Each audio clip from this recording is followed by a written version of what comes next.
Hi, my name is Deena Zimmerman with SVN Chicago Commercial.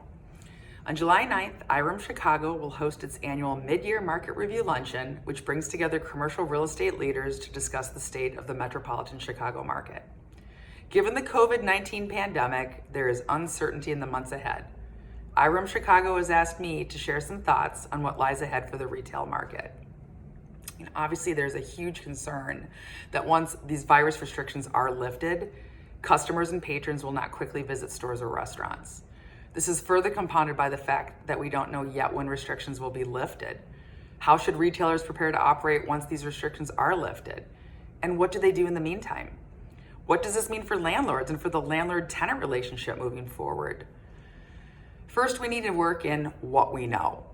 We know that our world is forever changed. There's no normal anymore. And we know that when restrictions are finally lifted, that businesses and patrons alike will be forced to slowly ease back in. Restaurants and stores will have to utilize creative messaging and guidelines for distancing, and the number of patrons or customers visiting a restaurant or store at any one time will be vastly reduced. Retailers should be preparing for these scenarios now so they have the ability to hit the ground running as best as one can during these unprecedented times to adapt to the new normal, in order to not just survive, but to thrive. Communication now more than ever has become extremely critical between landlords and tenants. They both need to intimately understand that being fluid and working together is going to lead to the success of both parties. Retailers should have a written plan in place for how they are going to adapt, how they can continue marketing efforts and their outreach to the consumer, and detail to the best of their ability what opening their doors will wind up looking like. They should also be applying for the various relief options available to them and talking with their lenders and vendors alike.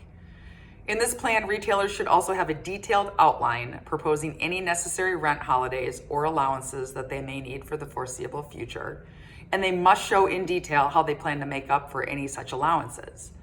To show their landlords the efforts they are making to ensure the success of their business long term gives a landlord a greater assurance that the tenant is making every effort possible to have the ability to open their doors again instead of just arbitrarily asking for rent relief without doing anything else to help themselves. Now, this holds just as true for a landlord.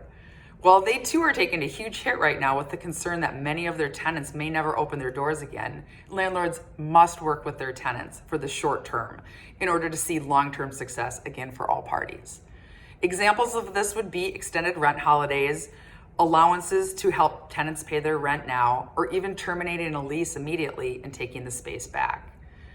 Unfortunately, that's the reality. Some of these retail businesses will not recover. However, this does give existing tenants opportunities to expand when they get back on their feet. There are also going to be a lot of vacant spaces now with infrastructure already in place, which gives the landlord the ability to hopefully lease the space faster in the future, while also being able to be more flexible in rent, because the assumption is they may not have to dole out hopefully as much by way of tenant improvement dollars. I'm already seeing a great deal of retail out there poised to do even better than ever when the restrictions are lifted. The salon and spa industry, I predict, will be one of the first to bounce back very quickly. Hello, my hairstylist is going to make a fortune taking care of this mop when I can finally get back in again. I have made some calls over the past 7 days with several investors of mine who, ironically, are really ripe for finding retail properties to invest in immediately. And several of the retailers I represent have already called and asked me to expand and extend our original target area as they see the potential to open in various markets that they actually weren't considering earlier. I have one retailer who wasn't even considering even the possibility of expanding next year, and who said to me, we need to start looking in the third quarter. Hopefully we can jump on something in the fourth quarter. Again, there are opportunities out there. So while so much of real estate does feel like doom and gloom, there really are silver linings that are happening every day in our industry. And for those of you watching right now who are newer to the business, all I have to say is congrats. This is truly the best time to cut your teeth and learn the business. The ability to be nimble, communicative, and creative is always key in this business, but never more so than in struggling times. So I say to you, thank you. Please be safe. And visit iremchicago.org to access resources on dealing with the COVID-19 pandemic. We got this.